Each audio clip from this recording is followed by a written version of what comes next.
हम सब यहाँ पे आफ्टर केयर सर्विस के बारे में बात करने के लिए जुड़े हैं। तो ये दिन बिना केयर लिवर को सुने पूरा नहीं हो सकता। अब हम आते हैं आज के पहले पैनल डिस्कशन पर, जिसका नाम है voice of the care levers. ये सेशन हमारे कुछ केयर लिवर दोस्तों की भावनाओं को हमारे सामने लाएगा और ये सेशन को मॉडरेट करेंगे दीपेश चौकसे सर, जो CSA के हेड ट्रेनिंग एडवाइजरी हैं। दीपेश सर प्लीज़ स्टेज पर आएँ और उनके साथ अंजू ठाकुर जो इंदौर से हैं, पूजा उद्यान जो दिल्ली से हैं, राकेश गुहा जो आसाम से है, राजा झा जो बिहार से हैं, विचित्रा बेहरा जो मुंबई से हैं। प्लीज़ स्टेज में आ जाए।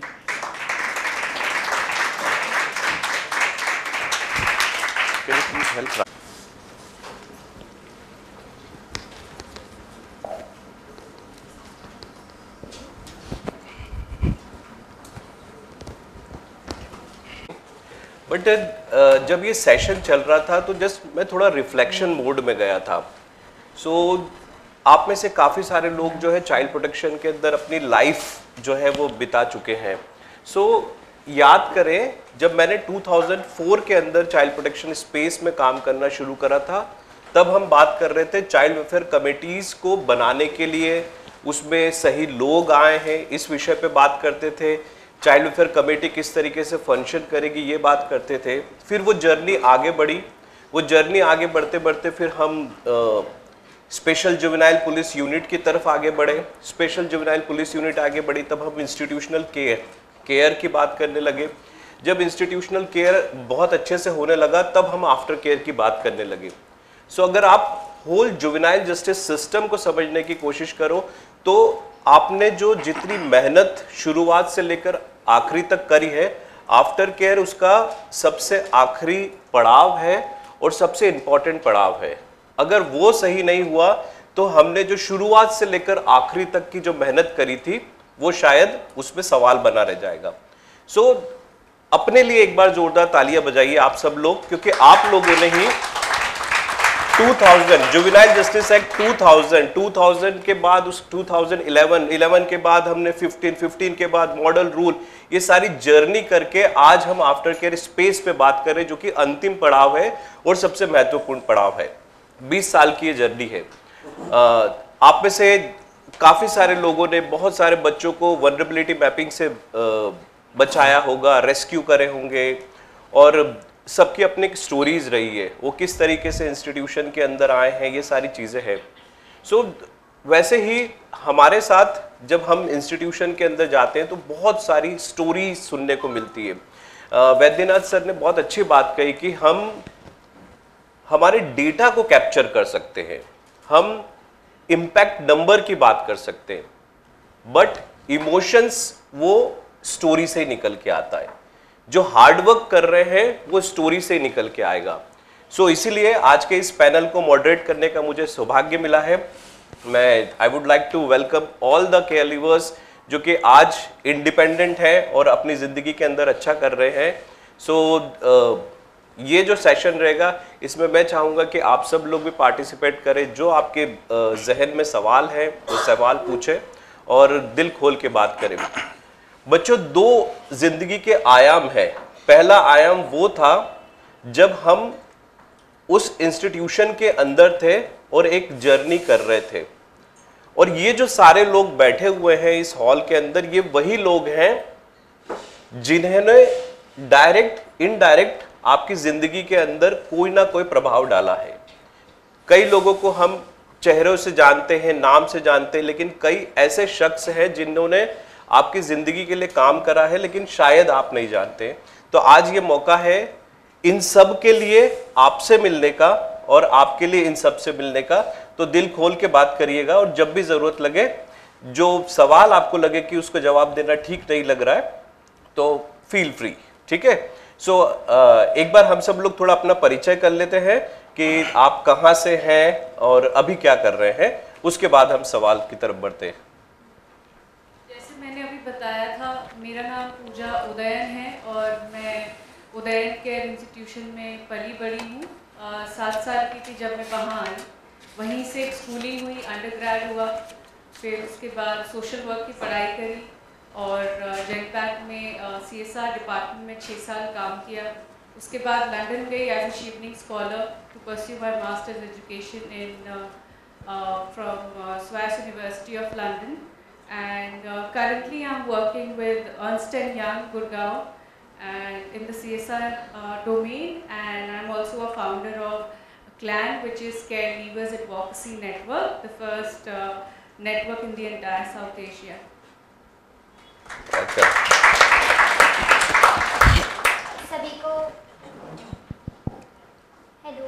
सभी को मेरा नमस्ते।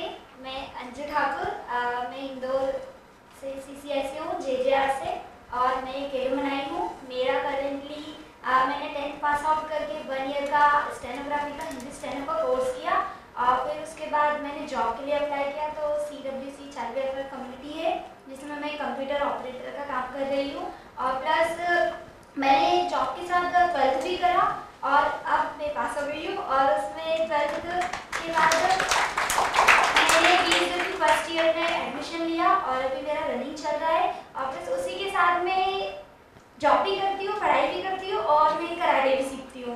तो मैं पढ़ाओ में हूँ, जो कराटे का ब्लैक बेल्ट होता है, उसमें मेरा बस 2 बेल्ट बचे, तो मैं सीनियर हो जाऊँगी ब्लैक बेल्ट। और उसी के साथ मैंने पूना में जाके नेशनल मेरा टूर्नामेंट था, कराटे चैंपियनशिप नेशनल, उसमें मेरा गोल्ड और ब्रॉन्ज मेडल लगा था। और अभी 14 तारीख से 21 तारीख तक गोवा में थी, मेरा इंटरनेशनल चैंपियनशिप गोवा का 5th SK5 टूर्नामेंट था, तो उसमें मेरा सिल्वर मेडल लगा और ब्रॉन्ज मेडल।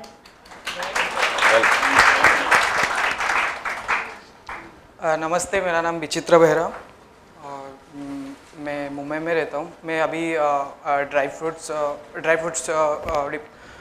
फ्रूट्स में बेचने का काम करता हूँ एज शॉपकीपर, और मैं एक मैक्रामी आर्टिस्ट हूँ। पार्ट टाइम मैक्रामी प्रोडक्ट बनाता हूँ, और मैंने काम के साथ साथ मैंने 10th किया। 10th पास होने के बाद मैंने 12th एडमिशन लिया, और अभी मेरा रनिंग कर रहा हूँ, मतलब एक्चुअली हो नहीं पा रहा है। और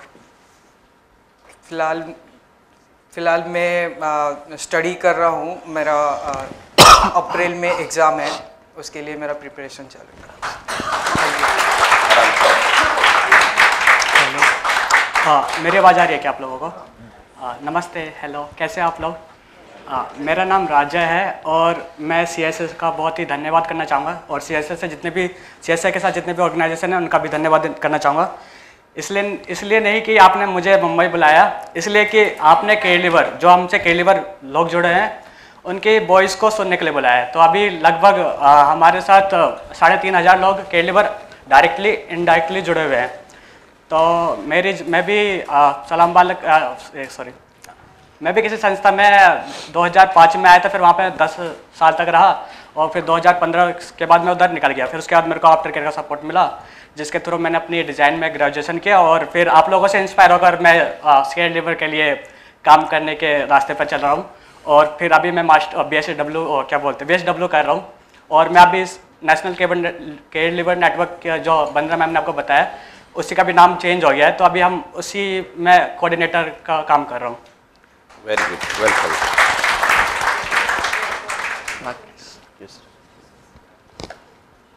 Hello, am I audible? Yes, yes. Good afternoon, everyone. मेरा नाम राकेश गुहा है। मैं आसाम से बिलोंग करता हूँ, Guwahati city. I'm a founder of Assam Kelos Association, which was founded in 2021. और उसके बाद मैं ग्रेजुएशन कंप्लीट किया था 2023 में from saint Stephen's college, Delhi university. और उसके बाद मैंने लिफ्ट फेलोशिप परस्यू किया था with support of Udayan care and UNICEF, जो एक चेंज एजेंट्स की तरह काम करते हैं। और recently as an alumni of lift हमने वहाँ पार्टिसिपेट करने गया था, जिनकी इंडक्शन सेरेमनी भी थी लिफ्ट बैच 3 की, जो बहुत अच्छी तरह से काम कर रहे हैं, और बहुत नए इश्यूज भी डेवलप किए जा रहे हैं।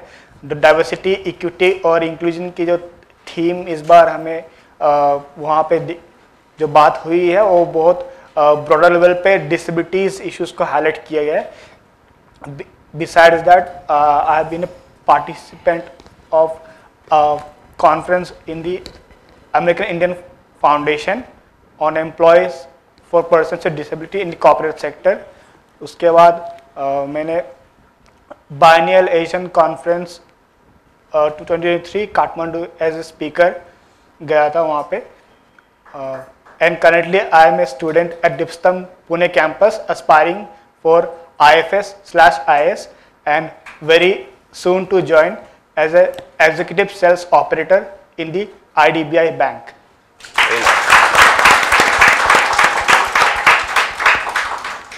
Thank you Rakesh.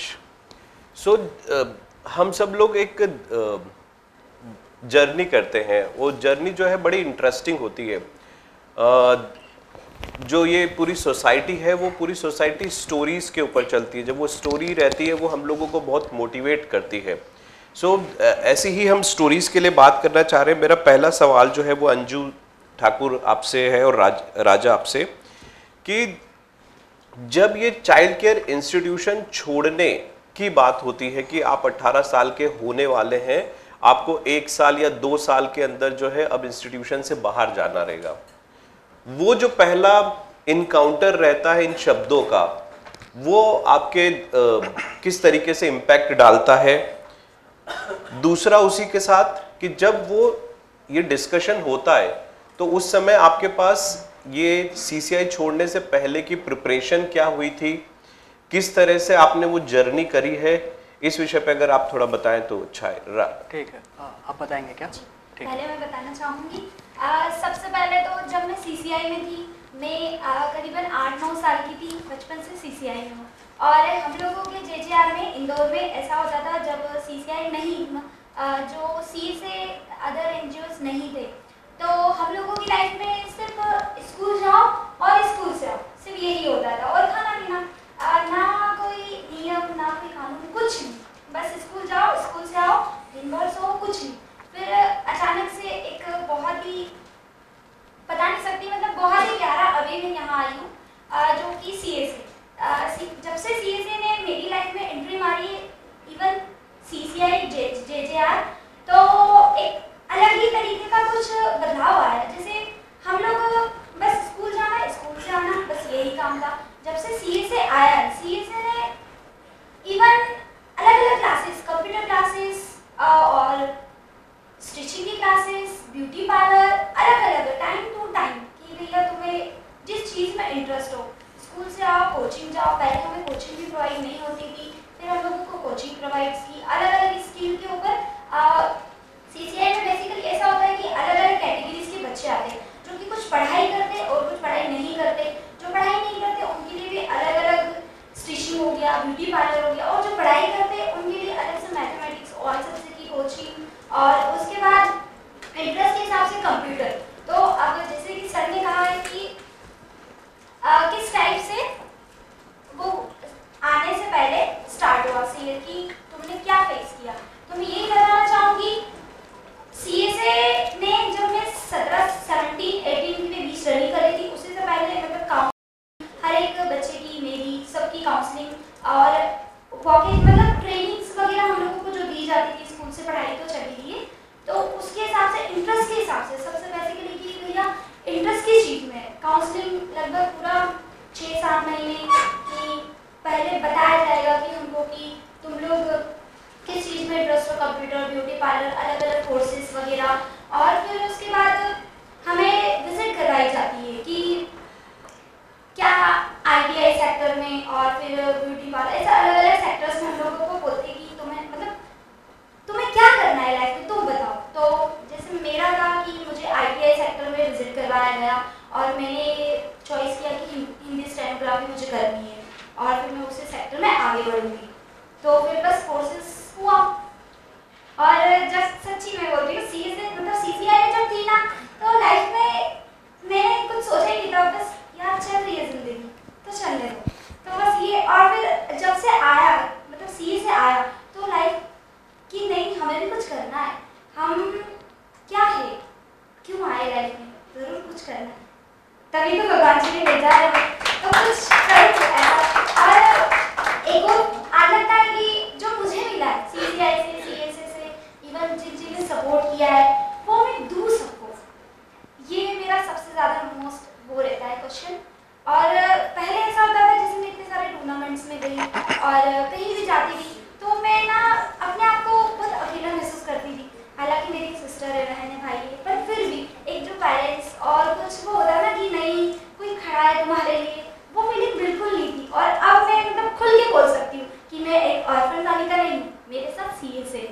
और मेरे जो WCC डिपार्टमेंट है, CWC है, मतलब बहुत अच्छा लगता है। मैं पहले नहीं बता पाती थी, बहुत मैं किसी को अपने आप को प्रेजेंट करने में वो लगता है कि अगर इन्होंने मुझसे क्वेश्चन उठा के पूछ लिया तुम पेरेंट्स के बारे में बताओ, अब मैं बिल्कुल ठीक नहीं, मेरे साथ है सीरियस है, मैं सीरियस। Thank you. यस राजा। हाँ फिर से तो अभी मैं अपनी स्टोरी नहीं बताऊंगा क्योंकि मेरे को लगता है कि आप लोगों को पता है कि केयर लिवर की क्या स्टोरी होती है, चाहे वो कॉमन स्ट्रगल हो या फिर एक्सट्रीम लेवल पे उनको चैलेंजेस हो। तो मैं अभी उस हिसाब से बात करूंगा। जैसे मेरे को 10 साल का एक्सपीरियंस है केयर लिवर CCI में रहने का, और 3 साल से मैं अभी सोशल सेक्टर में काम कर रहा हूँ। तो मैं कुछ गैप्स की बात करूँगा कि क्या क्या गैप्स होते हैं। जैसे हम CCI में रहते हैं, बहुत सारे CCI है, तो उसमें जो सपोर्ट अपॉर्चुनिटी बच्चे होते हैं तो उनको जो सपोर्ट अपॉर्चुनिटी मिलती है, हाँ इसका मैंने टाइटल दिया, इसका टाइटल ये है कि equality is not for equal, है ना, एवरीवन। इक्वालिटी सभी के लिए बराबर नहीं है। इसलिए क्यों नहीं है? क्योंकि CCI में जो बच्चे होते हैं वो एक जैसे नहीं होते। किसी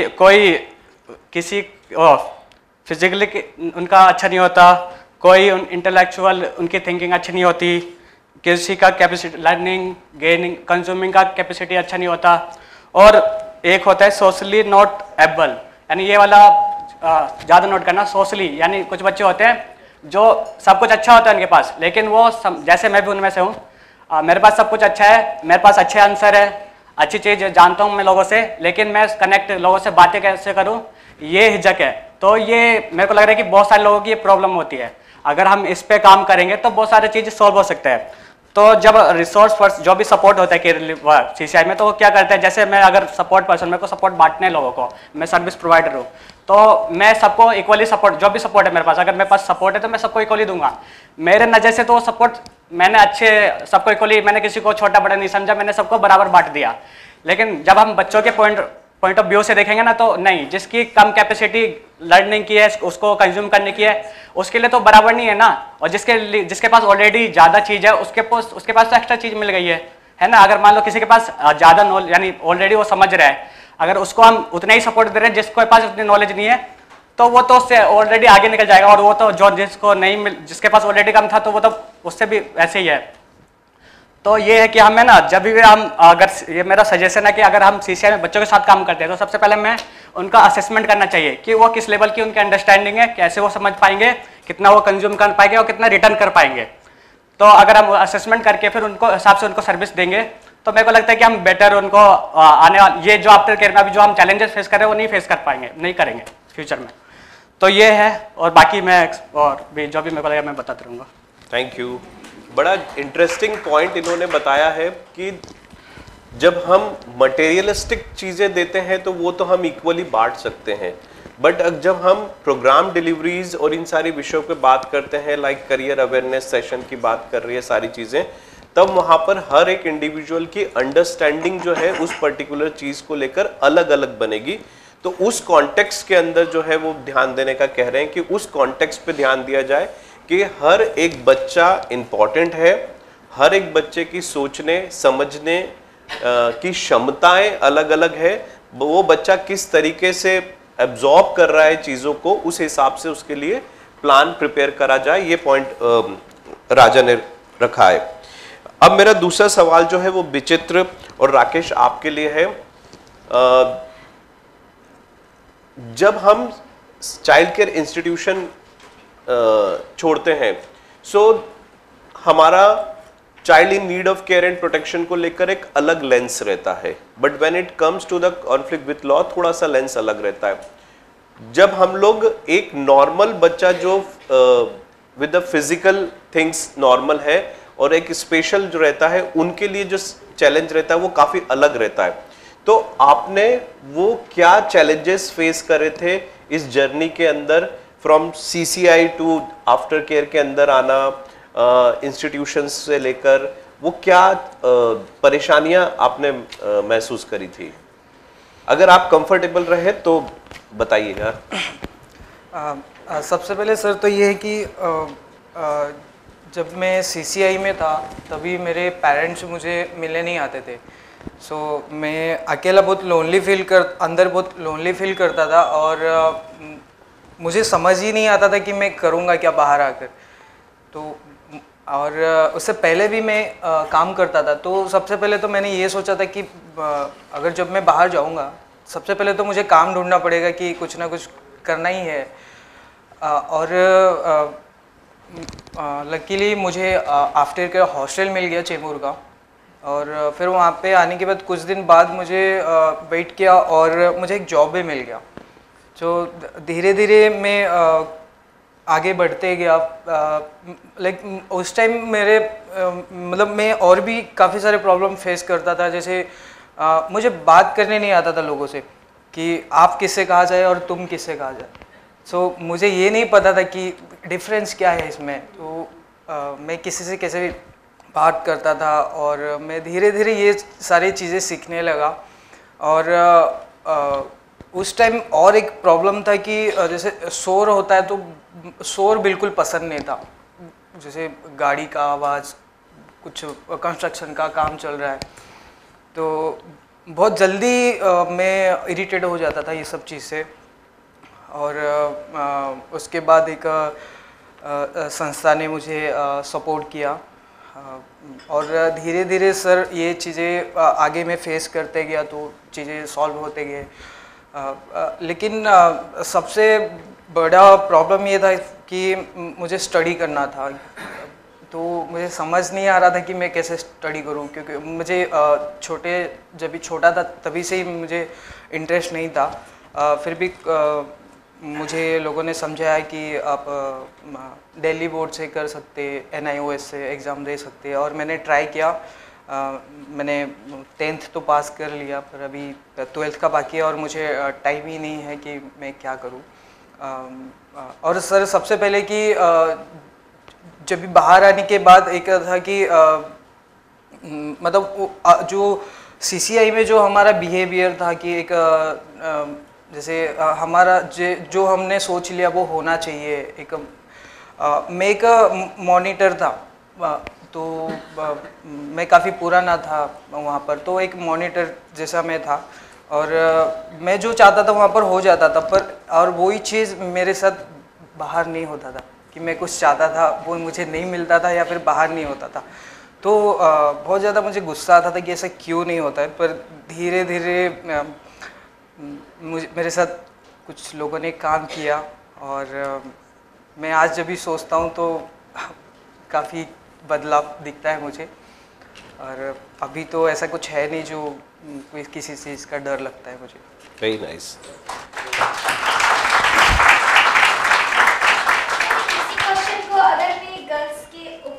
बताना चाहूँ, जैसे आपने इन्होंने कहा बॉयज़ को लेकर, तो गर्ल्स में जब CCI से बाहर निकलती है गर्ल्स, तो सबसे पहले सेफ्टी होती है, क्योंकि CA से ऐसा कि कोर्स कर, तुम हॉस्टल में रहना है, हॉस्टल से फिर तुम्हें कोर्स करना है, तो आने जाने में बड़ी प्रॉब्लम्स होती है कि कभी रास्ता याद नहीं होता है। हेलो सर, मैं गली में भूल गई, आप मुझे बताओ। ऐसा होता है कि मैं स्टार्टिंग जब मेरी फ्रेंड का ऐसा था, कोर्स दूर था और जाना मतलब 1 घंटे का रास्ता था, आधी गली आगे गई और वो रास्ता भूल गई और भटक गई। तब कॉल करा सर को कि सर मैं रास्ता भूल गई हूँ, पता नहीं कहाँ हूँ, आप मेरी हेल्प करें। तो इस टाइप का ये हो जाता था कि बहुत ही आने जाने में भी बहुत पूछ के, बहुत CCI में ऐसा होता कि सब कुछ प्रॉपरली मिल जाता था कि तुम्हें खाना भी और फिर ड्रेसअप वगैरह सब कुछ। लेकिन बाहर आने के बाद वो ठीक है, मैं बहुत मुश्किल से उसको CCI की लाइफ और बाहर आने के बाद मतलब क्या ही बताऊँ, इस टाइप से लगता था कि मैं कैसे करूँगी। एक मन में डर था कि मैं कर तो लूँगी ना, फिर नहीं, कोशिश कर लूँ अगर हो जाए तो। Right, very good. Yes Rakesh, आप कुछ बताना चाहें? Thank you sir. मैं एक सिनेरियो के साथ ही आगे लेके जाऊँगा इस आंसर को। जैसे कि उस वक्त 2016 अमेंडमेंट्स चल रहे थे जुवेनाइल जस्टिस के, तो मेरा भी कुछ ऐसा ही सिचुएशन था उस वक्त 2017 के आसपास, जब मैं 17 ईयर्स था। ऑलमोस्ट 2018 में मुझे पता था कि 18 ईयर्स होने वाला है। तो एक दिन जब मैं स्कूल में था, attending the first period of my class, मुझे अचानक से बुलाया गया कि आपको घर जाना है, और वहाँ जाके पता चला कि कोई आया हुआ उनसे बात करना है। फिर उन्होंने बात की कि आपको ना वो ले जाएंगे कहीं पे। मैंने बोला कि कहाँ ले जाएंगे, उन्होंने बताया नहीं उस वक्त कि अच्छी जगह होगी, ये सब होगा वो सब होगा। But I was very suspicious कि मुझे पता नहीं कि प्लान क्या है। और उस वक्त और ही बच्चे थे मेरे, मतलब हालांकि वो लोग मेरे से बहुत जूनियर थे, क्लास 1-2 से थे, लेकिन उनका नॉर्मल बेसिकली एक ब्लाइंड स्कूल में करवाया था मैंने, जहाँ से मैंने प्राइमरी स्कूल क्लास 5 तक कंप्लीट की थी। लेकिन मैं क्लास 9 मोनफोर्ड स्कूल में कर रहा था। तो उस दिन मैंने तो साफ मना कर दिया, पर बाकी लोग मना नहीं कर पाए। और शायद आज वही एक डिफरेंस है कि मैं यहाँ पे और वो लोग यहाँ पे नहीं है। और बात ऐसी थी कि CCI की आफ्टर केयर होम तो नहीं था ऑब्वियसली, और चिल्ड्रंस विद डिसेबिलिटी के बारे में तो जैसे कि अभी अब यहाँ बात हुई कि 50,000 केयर मतलब चिल्ड्रन एज आउट होते आते हैं 18 होने के बाद, पर इसमें कंसर्न है कि उसमें से कितने डिसेबिलिटीज होते हैं, इसमें भी कोई स्टैटिस्टिक्स नहीं है, या तो मेजर ही नहीं किया है। और जहाँ मैम ने बात की थी कि what we cannot measure cannot be improve, और आपने मेजर ही नहीं किया तो फिर इम्प्रूवमेंट की बात हम क्या ही करेंगे, मतलब। हाँ।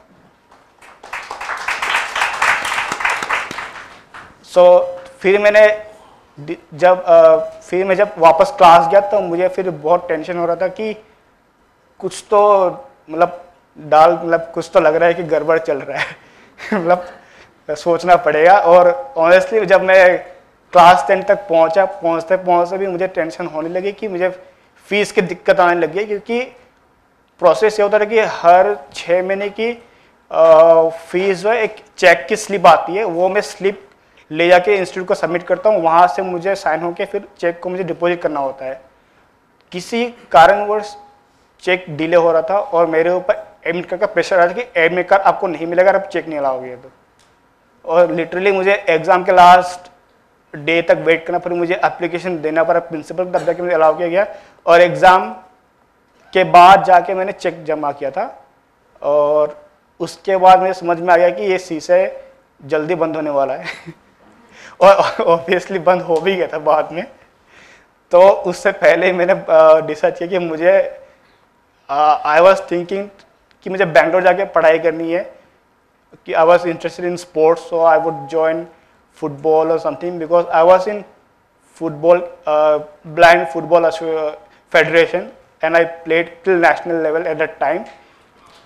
But unfortunately स्कूल वाले तभी भेजते थे जब उनको लगता था कि मतलब you know the reason, या तो लेकिन जब हम वापस आके बोलते थे कि हमारे लिए इंफ्रास्ट्रक्चर नहीं है, हमारे लिए स्पेशल ग्राउंड होता है अलग से, उनका बॉल्स भी अलग होते हैं और रूल्स भी थोड़े अलग होते हैं, पर वो तभी करते हैं जब टूर्नामेंट्स बहुत, मतलब वो बोलते हैं कि 2 हफ्ते में तैयार कर लो। मतलब ऐसे थोड़ी ना कि 2 हफ्ते में कोई तैयार हो सकता है। सही बात। तो उसकी वजह से फिर लॉट ऑफ फिर डाइटिशियन, मतलब न्यूट्रिशन डाइटिशियन फूड भी होता है अलग से स्पोर्ट्स के लिए, उसकी वजह से फिर आई ड्रॉप आउट की, मैंने छोड़ दिया फिर, क्योंकि मुझे पता है कि इसमें कोई स्कोप है ही नहीं मतलब। तो फिर बेंगलोर में गया 10th के बाद पढ़ने के लिए, बट मुझे वहाँ जाके मैंने जब पता किया कि वहाँ के रूल्स में सुन के तो बहुत अजीब लगे कि साल में आपको 1 ही बार जाना अलाउड है, वो सब मुझे लगे, मैंने बोला कि बहुत मुश्किल से वहाँ से छोड़ के यहाँ कहाँ के फंस गया। मैंने वहाँ से छोड़ के फिर दिल्ली आ गया।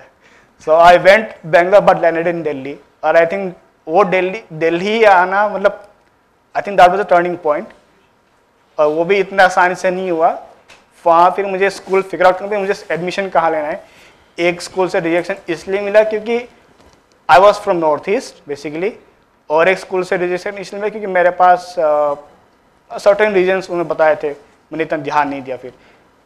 और गार्जियनशिप की भी इशू थी कि मैंने अब छोड़ तो दिया, आ गया यहाँ लोकल गार्जियनशिप का कौन लेगा, फिर एकोमोडेशन हॉस्टल भी चाहिए, सो मेनी थिंग्स। और मुझे लगता है कि जो डिसेबिलिटीज़ होते हैं 18+ के बाद हाउसिंग सिस्टम में आप उनको रखना उतना सूटेबल नहीं है, उनको एक प्रॉपर एकोमोडेशन ही चाहिए होता है, कि उनके लिए अलग रिसोर्सेस, अलग मतलब जो ट्रेनिंग्स होते हैं उनका भी एक स्पेशल ट्रेनिंग होता है, अलग ट्रेनिंग नॉर्मल ट्रेनिंग के अलावा, कि उनको जो भी इक्विपमेंट्स उनके लिए होते हैं वो कैसे ऑपरेट करते हैं, उनकी अलग से फैसिलिटीज़ भी होती है, बहुत सारी चीज़ें जो ग्राउंड स्टाफ है CCI में उनको भी नहीं पता होता है। सो आई थिंक इसके लिए भी अवेयरनेस बहुत क्रिएट करनी ज़रूरी है। बट फॉर्चुनेटली उस वक्त मैं एक आंटी मुझे मिल गया था वहाँ पे दिल्ली में, Majnu Ka Tilla basically it's a region in Delhi. तो मैंने उनसे told me to share everything, तो मैंने बता दिया ऐसा ऐसा है, मैं यहाँ पे 4 महीने से स्कूल ढूंढ रहा हूँ मतलब पढ़ने के लिए। Then I got admission in JPM senior secondary school for the blind under blind association. वहाँ आंटी ने गार्जियनशिप ली मेरी, बाकी मैंने आंटी को बोल दिया कि बाकी सब मैं मैनेज कर लूँगा, ऐसे मतलब बातों बातों में बोल दिया, और लिटरली ऐसे ही किया था।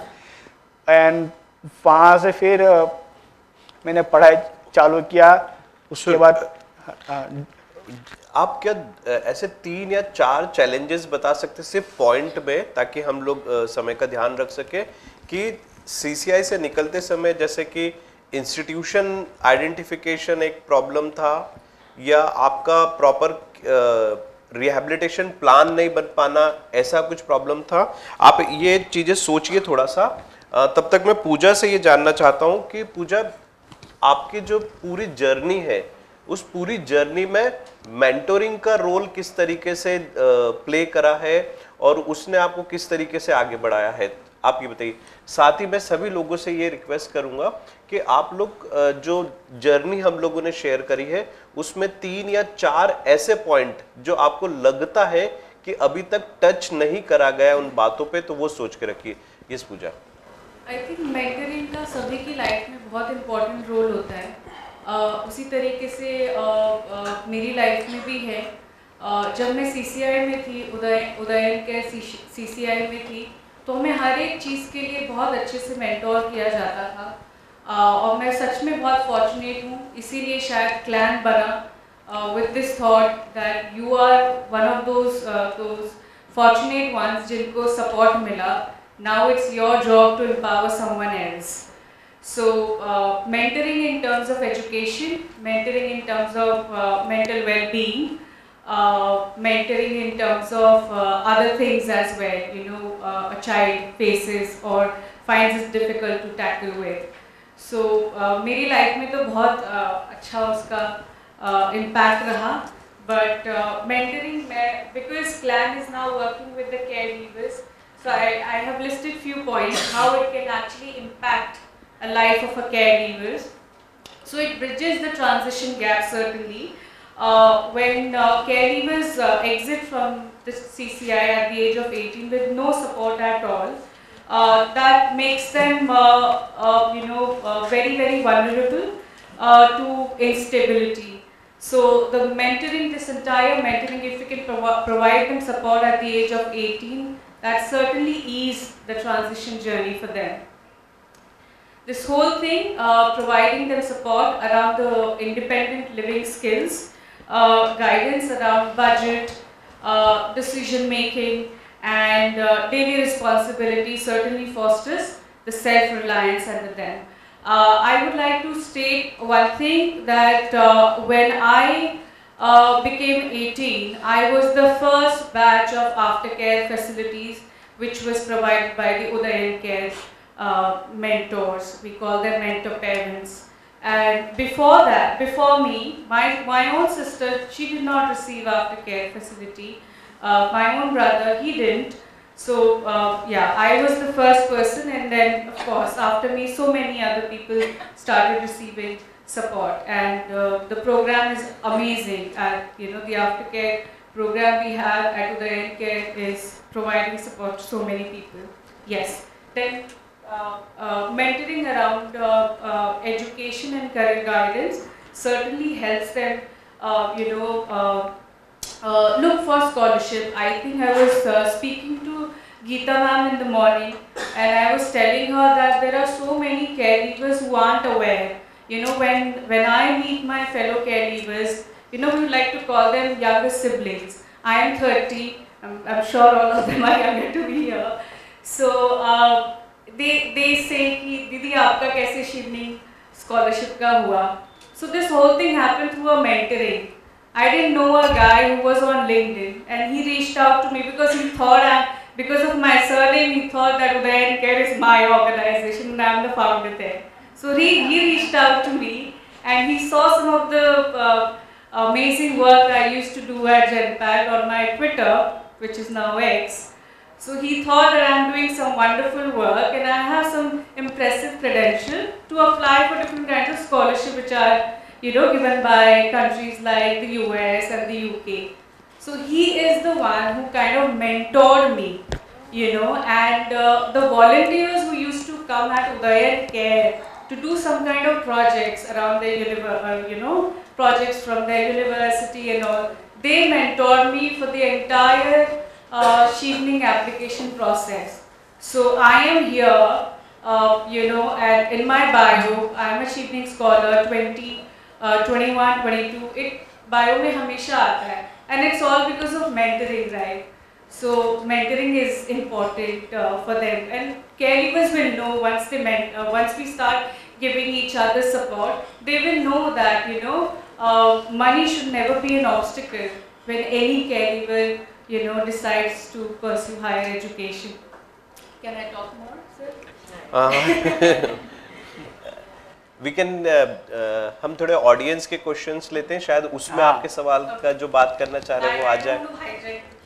No, this is not the hijack. I just want participant more to ask questions.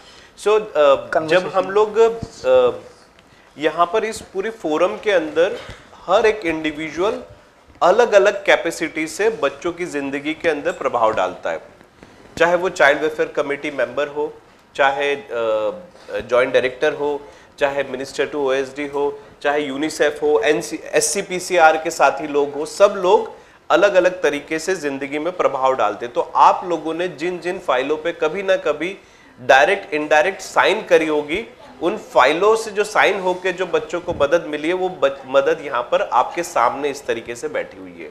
सो ये आप लोगों की संवेदनशीलता है जो यहाँ तक बच्चों को लेकर आई है. अब मैं आप सब पार्टिसिपेंट से रिक्वेस्ट करूंगा कि अगर आपके मन में कुछ सवाल आ रहे हैं जो आपको लगता है कि बच्चों के साथ पूछे जाए और समझा जाए, तो प्लीज. मेरा नाम हरीश है. मैं कर्नाटक में यूनिसेफ के साथ चाइल्ड प्रोटेक्शन प्रोग्राम में काम कर रहा हूँ. राजा से मेरा रिक्वेस्ट है, he is working with the National Caregiver Association. साथी नाम है उसका. Now even in Karnataka we have the model of promoting the caregiver net at the district level, and we recently moved to form the state level caregiver network in Karnataka.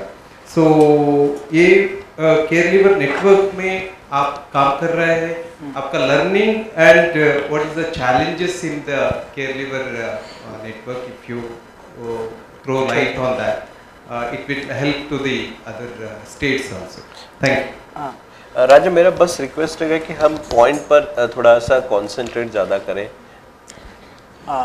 Learning तो ये है कि बहुत सारी चीज़ें हैं, जैसे हमें ही कुछ नहीं पता था कि इस पे भी काम होना चाहिए, है ना. बहुत सारे यूथ को पता, जैसे मुझे तो मैं कुछ चैलेंजेस के बारे में बात करूंगा. जैसे आफ्टर केयर का क्या चैलेंज होने, अब मेरे को क्या लगता है, जैसे मैं काम कर रहा हूँ, तो जैसे दिल्ली जैसे मेट्रो शहर में क्या होता है कि वहाँ पे बहुत सारे ऑर्गेनाइजेशन काम कर रहे हैं, सब बहुत अच्छा काम कर रहे हैं, मुझे बहुत अच्छा लग रहा है कि वो केयर लीवर को सपोर्ट कर रहे हैं. लेकिन होता क्या है कि बहुत मल्टीपल ऑर्गेनाइजेशन है, तो उधर कोई ऐसा बेनिफिशियरी होता है जो मल्टीपल ऑप्ट कर लेता है वो अपॉर्चुनिटी सपोर्ट. तो इसमें क्या होता है कि जो जैसे अगर मान लो मैं मेरे को सपोर्ट मिल रहा है अलग अलग जगह से, मैं कर रहा हूँ, तो इसमें जिसको सपोर्ट नहीं मिल पा रहा है, क्योंकि और अगर दिल्ली में तो मिल रहा है लेकिन बाकी दूसरे स्टेट में नहीं मिल पा रहा है, तो उन तक तो कुछ जा ही नहीं रहा है, और वो ऑलरेडी कम बोलते हैं. दूसरे स्टेट में अगर आप किसी केयर लीवर से पूछोगे कि भाई ये करना है, तो बस हाँ यस सर या नो सर बोलेंगे. उसके यस सर भी कुछ लोग तो यस सर और नो सर भी नहीं बोलते. तो मेरे को ये है कि केयर लीवर नेटवर्क के थ्रू हम दूसरे केयर लीवर जैसे दूसरे जहाँ पर कुछ भी सपोर्ट नहीं पहुँच रहा वहाँ पर हम उनको जान पा रहे हैं कि उनके क्या नीड है उनको, ताकि हम हेल्प कर सके। तो ये मेरी लर्निंग है कि हम जितने भी इंडिया में जितने भी स्टेट है वहाँ तक हम पहुँच पा रहे हैं। तो ये हमें पता चला कि हाँ उधर नीड पता चल रही है और उसको हम कैसे मैनेज कर सकते हैं, क्योंकि हमारे पास डाटा नहीं है। अगर कोई बेनिफिशियरी कोई बेनिफिट ले रहा है मल्टीपल ऑर्गेनाइजेशन से तो हमें नहीं पता कि कहाँ पे कौन कैसे ले रहा है। तो उसके लिए एक नेटवर्क होना चाहिए ताकि जो ट्रैक कर सके, जिसको अपॉर्चुनिटी मिल गई है उसको ठीक है मिल गई, जिसको नहीं मिली उस पर भी काम हो सके। तो ये सब सीख है। एक और पॉइंट ऐड कर सकती हूँ? यस। तो जैसे अभी हमने कहा था हर एक केयर लीवर की स्टोरी, एक्सपीरियंसेस, चैलेंजेस अलग अलग होते हैं। मेरे अपने चैलेंजेस है, शायद मैं अभी बात करना नहीं चाह रही। तो जो हमारा क्लैन का बैठक है ना, एक हमारा कम्युनिटी इंगेजमेंट प्रोग्राम है जिसमें सभी दिल्ली के केयर लीवर्स साथ में आते हैं, अपने चैलेंजेस, अपने इश्यूज, सपोर्ट जो उनको चाहिए वे बताते हैं और उसके बेसिस पे क्लैन उनके लिए सेशंस वगैरह ऑर्गेनाइज कराता है। तो और हम सभी केयर लीवर्स यहाँ पे जो बैठे हैं, पीछे भी कुछ लोग हैं, तो हम सभी ने भी चैलेंजेस एक्सपीरियंस किए हैं। तो इस पूरी जर्नी में हम लोग लर्निंग भी हो रही है और रीलर्निंग भी हो रही है और अनलर्निंग भी हो रही है। Basis the fellow care leavers we are working with, sometime जो उनके चैलेंजेस हैं वो मैंने नहीं फेस किए, जो मेरे चैलेंजेस हैं उनके चैलेंजेस से बहुत डिफरेंट है। तो आई वांट जस्ट से कि हमारी लर्निंग, रीलर्निंग एंड अनलर्निंग बहुत ज़्यादा हो रही है जब हम उनके साथ काम कर रहे हैं। Thank you.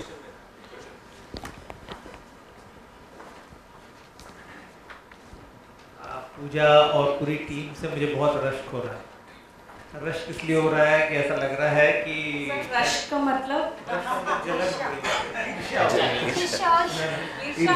हाँ, ईर्ष्या इसलिए हो रही है कि ऐसा लग रहा है मुझे कि शायद जिन बच्चों की हम बात कर रहे हैं, जो बच्चे जिनको हम केयर लीवर्स कह रहे हैं, उनके लिए गवर्नमेंट भी काम कर रहा है, CCI भी काम कर रहे हैं, CSA भी काम कर रहा है, यूनिसेफ भी काम कर रहा है, आप फ्यूचर फॉर एवरी चाइल्ड ये भी काम कर रहा है, और जो घर का बच्चा है उसके लिए केवल मम्मी पापा। ठीक है, तो मुझे ऐसा लगता है कि बहुत ज़्यादा हम सारे लोग मिलके कोशिश कर रहे हैं उस गोल को पाने के लिए जहाँ तक हमको पहुँचना है। फिर भी मैं ये देखता हूँ कि पास में ही 2 बच्चे बैठे हैं, 2 गर्ल्स हैं और 3 बॉयज़ हैं। तो जो भी चाहे मैं इसका जवाब पूजा भी दे सकती हैं और राजा भी दे सकते हैं कि एक गर्ल जो केयर लीवर है और एक बॉय जो केयर लीवर है, उन दोनों की मेंटोरिंग में कहाँ फ़र्क महसूस होता है, कौन ज़्यादा मैच्योर है, किसको ज़्यादा जल्दी हम जॉब के लिए या शेल्टर के लिए या बाकी चीज़ों के लिए योग्य बना पाते हैं, एबल बना पाते हैं। मेरे हिसाब से तो गर्ल ज़्यादा मैच्योर है, बहुत ही पेशेंस है ना। बहुत ही, लड़के को तो ठीक है आज नहीं करना तो वो सोचते हैं कि कल करेंगे हम। लड़कियाँ थोड़ा प्लान के हिसाब से चलती है, जहाँ तक कि मैंने ऑब्जर्व किया है। तो यही एक मेरे लिए सोचने का विषय है और हम सब के लिए सोचने का विषय है कि जो हम कह रहे हैं कि फॉर एवरी चाइल्ड डेफिनेटली हमको काम सारे केयर लीवर्स के लिए करना है, लेकिन मुझे लगता है लड़कों के लिए थोड़ा ज़्यादा काम करने की लड़कों के लिए ज़्यादा काम करने की लड़कियों की तुलना डेफिनेटली लड़कियां मैच्योर हैं, इसलिए ये नहीं कह रहा हूँ कि उनको अलग तरीके से काम करने की ज़रूरत है, क्योंकि मुझे ऐसा लगता है कि 18 साल की उम्र में लड़की अपने बारे में सब कुछ जानने लगती है, लेकिन लड़का ठीक से नाक भी नहीं पोंछ पाता है।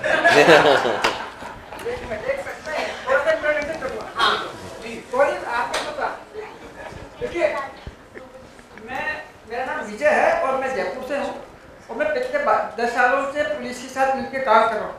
आपने तो बात कही कि लड़कियों का, मैं एक केस के साथ आपको रख रहा हूँ।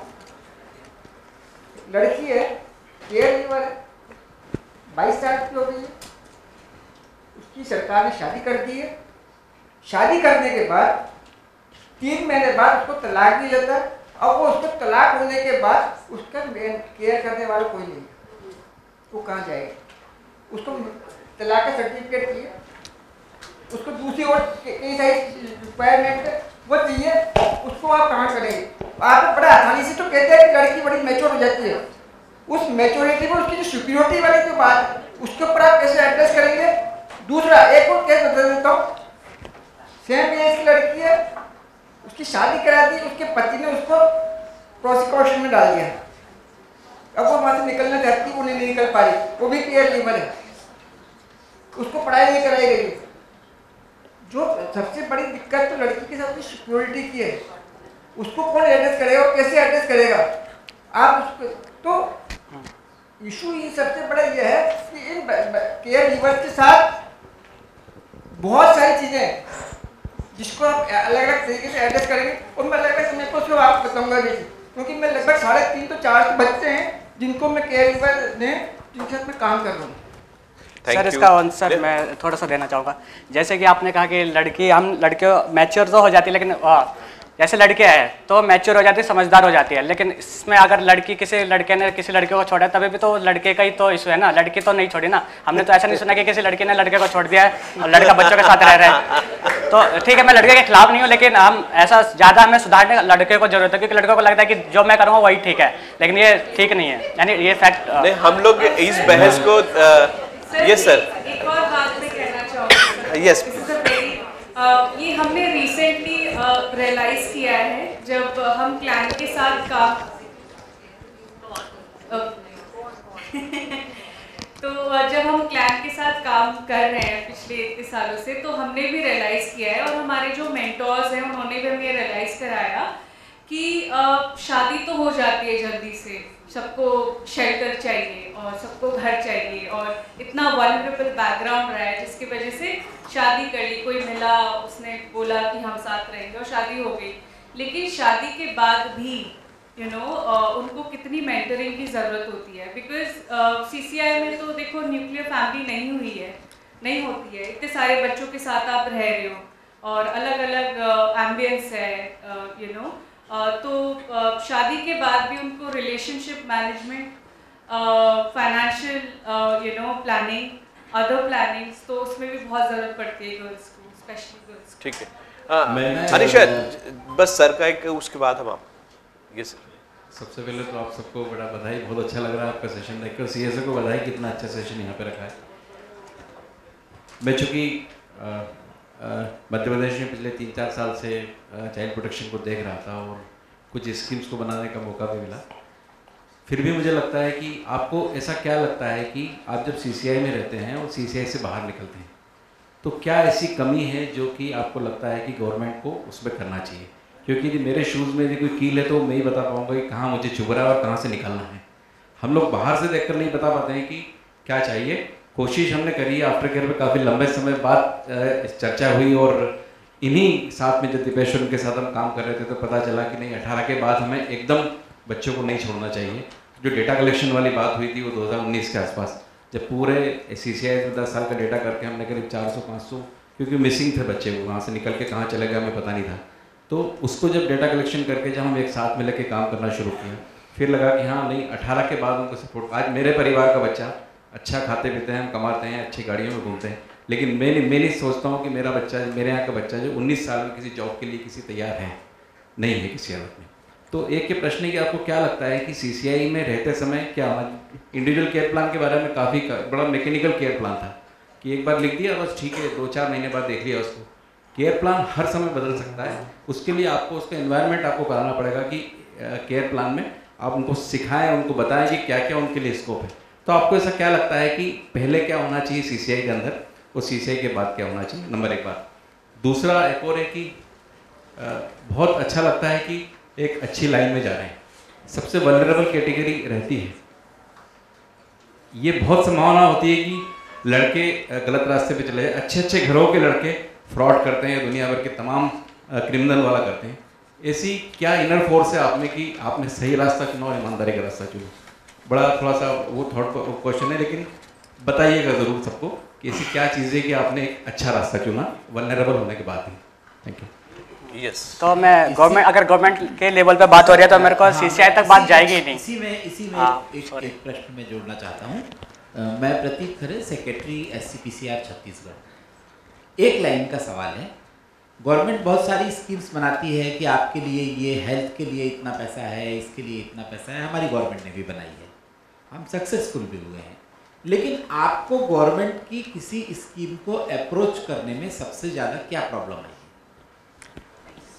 3 सवाल है बस। हम ये एक्चुअली बच्चे जो है साथ में रहेंगे। हाँ, हम सवाल का जवाब लेंगे। इसको इसी सवाल में ऐड कर दीजिए ताकि फिर हम लोग जी। सो एक्चुअली मेरा सवाल नहीं है, मेरा कुछ जवाब है। 2-3 चीज़ों के ऊपर था। तो जैसे गर्ल्स के ऊपर बात चल रही थी जब अपनी, तो मैं तब वहाँ पे बोलना चाह रही थी कि जब गर्ल्स की वल्नरेबिलिटी के ऊपर बात आती है, सेफ्टी के ऊपर बात आती है, तो हमेशा हमें ऐसा लगता है कि गर्ल्स को सेफ रखना बहुत ज़रूरी है। तो इट इज़ नॉट लाइक कि हम केयर गिवर हैं इसलिए हमें सेफ रखना ज़रूरी है। एक तो पहला प्रश्न यही है कि हम लड़की हैं, हमें सेफ रहना बहुत ज़रूरी है। फिर उसके बाद जो सेकंड हमारा जो वल्नरेबिलिटी कि हम केयर गिवर है तो हमारा ज़्यादा इंपॉर्टेंट हो जाता है क्योंकि पीछे कोई बैकएंड नहीं है और लोग हमेशा उस चीज़ को गलत चीज़ों में लेते हैं। सारी लड़कियों को देखा है जो मैरिज कर चुकी हैं और उनकी मैरिजेस में भी बहुत ज़्यादा मतलब गवर्नमेंट को या फिर स्टेक होल्डर्स को लगता है कि marriage is a good option for a girl. But अगर कोई लड़की CCI में पली हुई है और वो मैरिज करती है तो वो कल्चरल अंडरस्टैंडिंग को कैसे इंटीग्रेट करेगी? वो सोसाइटी में इंटीग्रेट नहीं कर पा रही तो वो फैमिली में कैसे इंटीग्रेट करेगी? एंड जो अभी सर ने क्वेश्चन पूछा उसमें मुझे ऐसा लगता है जितनी भी अपनी योजना है गवर्नमेंट की, जितनी भी स्कीम्स हैं, उन सब में सबसे इम्पॉर्टेंट हमारी आइडेंटिटी आती है। क्योंकि हमारे पास आइडेंटिटी नहीं है अच्छी, मतलब अच्छी ना, मतलब एक प्रॉपर आइडेंटिटी नहीं है। मैं एक ऑर्फन हूँ, मेरे आधार कार्ड पे आज भी मेरे CCI का नाम लिखा है, जिसे मैं लोगों को जस्टिफाई करते करते थक गई कि मैं क्या जस्टिफाई करूँ कि कौन है मेरा CCI, कौन है मेरे पेरेंट्स हैं, मेरी फैमिली है, क्या है। और जब मैं बाहर निकली तो वो CCI भी नहीं है मेरे साथ, तो मेरे साथ कौन है? वो CCI का नाम मेरे साथ क्यों है? फिर मैं उस आइडेंटिटी में अपना नाम किसके साथ जोड़ूं, क्या लिखूं वहाँ पे? आधार कार्ड जो हम सब लोग यूज़ करते हैं किसी तरीके से, और वही आज का बहुत बड़ा रिसोर्स है एक तरीके से। वो कनेक्ट है बैंकों से, वो कनेक्ट है बहुत सारी चीज़ों से, हमारी अपॉर्चुनिटीज से। एजुकेशन में सबसे इम्पॉर्टेंट है आइडेंटिटी। आप अपने पूरे प्रॉपर डॉक्यूमेंट्स के साथ जाते हो तो आपको एजुकेशन मिल जाती है अच्छे से। अगर आइडेंटिटी में हमारी कोई भी लैक है, BPL कार्ड नहीं है, SC कार्ड नहीं है, कास्ट सर्टिफिकेट नहीं है, एंड नंबर ऑफ थिंग, तो हम पीछे रह जाते हैं। ये केयर गिवर्स की प्रॉब्लम है कि हम पीछे रह जाते हैं इन चीज़ों की वजह से। तो गवर्नमेंट को हमारी आइडेंटिटी पे काम करना चाहिए और हमें आइडेंटिटी देनी चाहिए। That's all. Thank you, thank you. So इसी को सॉरी, ये मतलब मेजर रिकमेंडेशन आना चाहिए। वास्तव में सही बात है कि आइडेंटिटी क्राइसिस तो है हर जगह जी को लेकर। सर महाराष्ट्र में रिजर्वेशन को लेकर काम किया है, बट मुझे लगता है कि थोड़ा इस पे काम होना चाहिए। सर आपका एक क्वेश्चन का जो आंसर है ना, मैं देना चाहता हूँ। मेरे पास बहुत ब्यूटीफुल आंसर है उसका। आपने बोला था कि आपका बैकग्राउंड ऐसा है और आप इतने अच्छे से कैसे ग्रो कर लिए। तो मैं आपको बता दूं, मैं 4 साल रेलवे स्टेशन में रहा हूं और उस रेलवे स्टेशन में उस स्ट्रीट में रहा हूं जहां से मैंने 3 डिग्री ली है। By profession I am a counsellor. तो ये एक्सपीरियंस क्यों बताना चाहता हूं कि मेंटरशिप यहाँ पे बहुत इंपॉर्टेंट रोल आ जाता है कि आपके लाइफ में एक पर्सन कैसा आता है जो आपको सिखाता है। तो मैं एक फादर को बहुत अच्छे से मानता हूँ। उन्होंने मुझे बहुत ब्यूटीफुली बोला था जब मैं निकला था कि शंकर, आप लाइफ में बड़े पुलिस ऑफिसर बनो या ना बनो, आप डॉक्टर बनो या ना बनो, पॉलिटिशियन बनो या ना बनो, अमीर बनो या ना बनो, बट सबसे पहले एक अच्छा इंसान और एक अच्छा नागरिक बनो। मैं भी 2 शब्द बोलूँगा। जैसे आपने बोला, तो एक है सर्वाइवल, और उस सर्वाइवल के लिए किसी दूसरे को नुकसान ना हो, यही हमें सिखाता है। हमें सर्वाइव करने के लिए जो भी हमें एफर्ट करना है करो, लेकिन उसके लिए किसी को नुकसान ना हो, इसमें हम बेटर कर सकते हैं। बस मैं इस चीज़ को हाईलाइट करना चाह रहा था कि जितने CGIS के बच्चे हैं बहुत अच्छी लाइन पे जा रहे हैं और कितना अच्छे मेंटरिंग हो रही है, बस इसी को हाईलाइट करने के लिए। ठीक, thank you sir. So yes, या there's a small gift that we have for all our panelists, and we thought if we could invite Dr. Nadkarni, Dr. Vishal Nadkarni.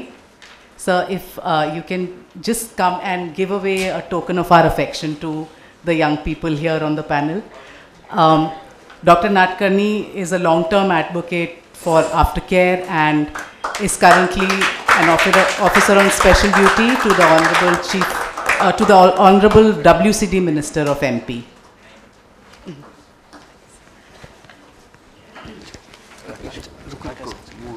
Gift लेके जाओ।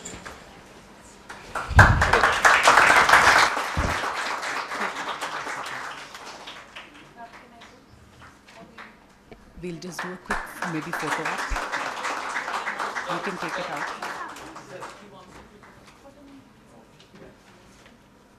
I think the photograph we can do once they remove the gift from the bag.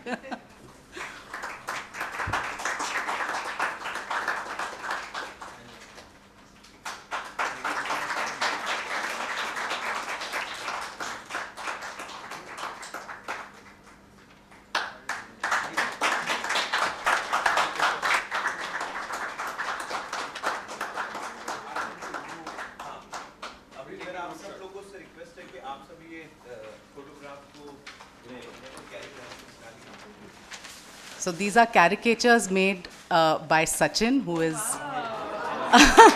who is a part of our.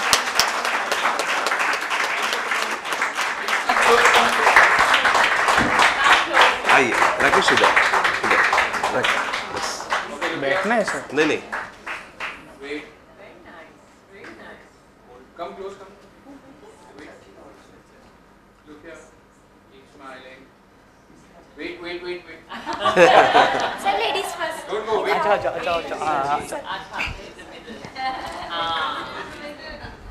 Sachin को भी बुला लो ना stage पे. Very Sachin